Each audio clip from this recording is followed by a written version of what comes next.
नमस्कार, news street में आपका स्वागत है। मैं हूं आपके साथ मोनिशा सिन्हा। एक वक्त ऐसा था जब उपेंद्र कुशवाहा जदयू के बेहद करीब माने जाते थे और नीतीश कुमार के बेहद खास, बेहद करीबी और बेहद अजीज मित्रों में से एक थे।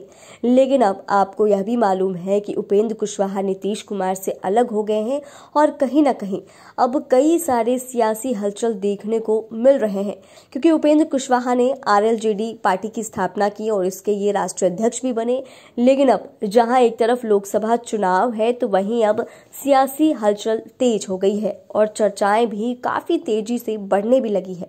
दरअसल आपको यह बता दें तो नित्यानंद राय और उपेंद्र कुशवाहा की चाय पर चर्चा हुई है और इस चाय की चर्चा को लेकर बिहार की राजनीति में इस बारे की चर्चा जोरों शोरों से हो रही है कि क्या कुछ राजनीति समीकरण बदल सकते हैं।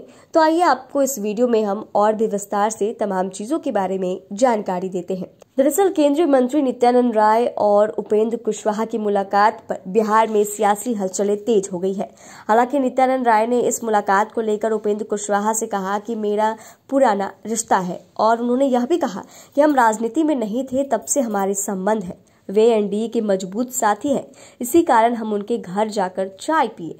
वहीं उपेंद्र कुशवाहा और नित्यानंद राय से मुलाकात पर बिहार के डिप्टी सीएम तेजस्वी यादव ने कहा कि उनके मिलने से कोई असर नहीं पड़ने वाला है।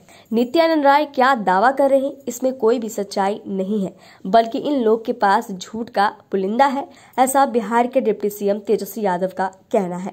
दरअसल नित्यानंद राय ने उपेंद्र कुशवाहा से मिलने के बाद कहा कि वे बिहार के अनुभवी नेता हैं, एनडीए में उनके अनुभव का सकारात्मक लाभ मिल रहा है।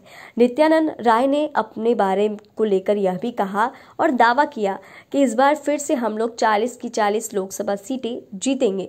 इससे पहले उन्होंने पटना के बाप सभागार में आयोजित झलकारी बाई जयंती समारोह में भी संबोधित करते हुए नित्यानंद राय ने कहा था कि बिहार में सत्ताधारी महागठबंधन में शामिल जदयू में टूट का दावा किया है।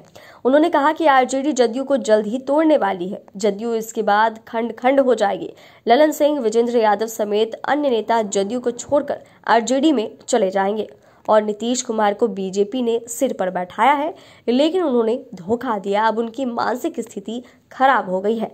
वहीं डिप्टी सीएम ने भी बीजेपी पर हमला बोलते हुए कहा कि राजद के प्रदेश ऑफिस में एक सम्मेलन हो रहा था, जिस दौरान इन्होंने कहा कि नरेंद्र मोदी की नीति से लोग परेशान हैं, उनके कार्यक्रम में भीड़ नहीं जुट पा रही है। वहीं उपेंद्र कुशवाहा और नित्यानंद राय की मुलाकात के संदर्भ में भी बिहार के डिप्टी सीएम तेजस्वी यादव ने कहा कि इससे कुछ नहीं होगा, इन सभी के दावे झूठ का एक पुलिंदा है, राजद जदयू को तोड़ रहा है। ये सवाल पर उन्होंने कहा कि ये सारी बातें तथ्य से परे हैं, यह बातें टिप्पणी करने के योग्य भी नहीं है। लेकिन अब देखने वाली बात यह होगी, जहां आगामी लोकसभा चुनाव अभी बाकी है और समय काफी नजदीक है, उपेंद्र कुशवाहा और नित्यानंद राय की जो चाय पर चर्चा हुई है, इसके बारे में अभी सोचना थोड़ा जल्दबाजी होगा। लेकिन देखने वाली बात यह होगी कि नित्यानंद और कुशवाहा की जो मुलाकात हुई है उससे बिहार की राजनीति में क्या कुछ हलचल देखने को मिलता है। चैनल को सब्सक्राइब करें, फेसबुक पेज को लाइक करें। धन्यवाद।